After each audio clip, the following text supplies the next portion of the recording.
City digital ప్రేక్షకులకి స్వాగతం.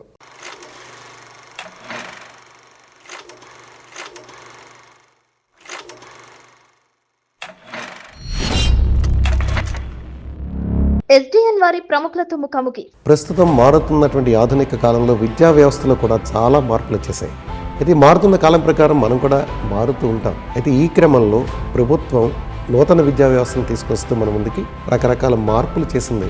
ఆ మార్పులు ఏం జరిగాయి, మన పిల్లలు ఏం చదువుతున్నారు, ఎలా ఉన్నారు, ఈ వ్యవస్థలో మన పిల్లలు ఎలా ఉంటే మంచి టార్గెట్స్ని అచీవ్ అవుతారు, ఈ విషయాల్ని మనతో పంచుకోవడానికి జంగారెడ్డిగూడెం మండల విద్యాశాఖ అధికారి బి రాముడు గారు ఈరోజు మనతో స్టూడియోలోకి వచ్చారు. ఒకసారి వారికి సాదర స్వాగతం పలుకుతున్నాం. నమస్కారం అండి.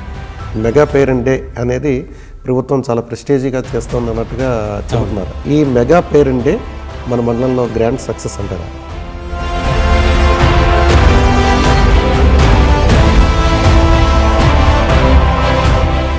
స్కూల్స్ ఇన్స్పెక్షన్స్కి వెళ్తూ ఉంటారు, పెద్దవాళ్ళందరూ మిమ్మల్ని కలుస్తూ ఉంటారు, ఆ గ్రామాల నుంచి ఉన్నటువంటి పెద్దలందరూ మీరు కలుస్తూ ఉంటారు.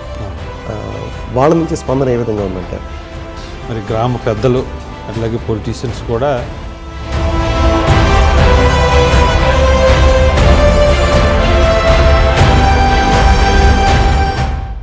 విద్యార్థుల సంఖ్య ప్రభుత్వ పాఠశాలలో తగ్గడానికి కారణాలు ఏంటంటే? తల్లిదండ్రుల యొక్క నాడిని అంచనా వేయడం కొంచెం కష్టతరం అవుతుంది. ఓకే.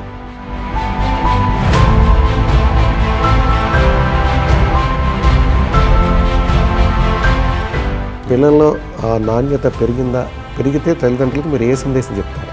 ప్రభుత్వ పాఠశాలలోకి వచ్చేటప్పటికి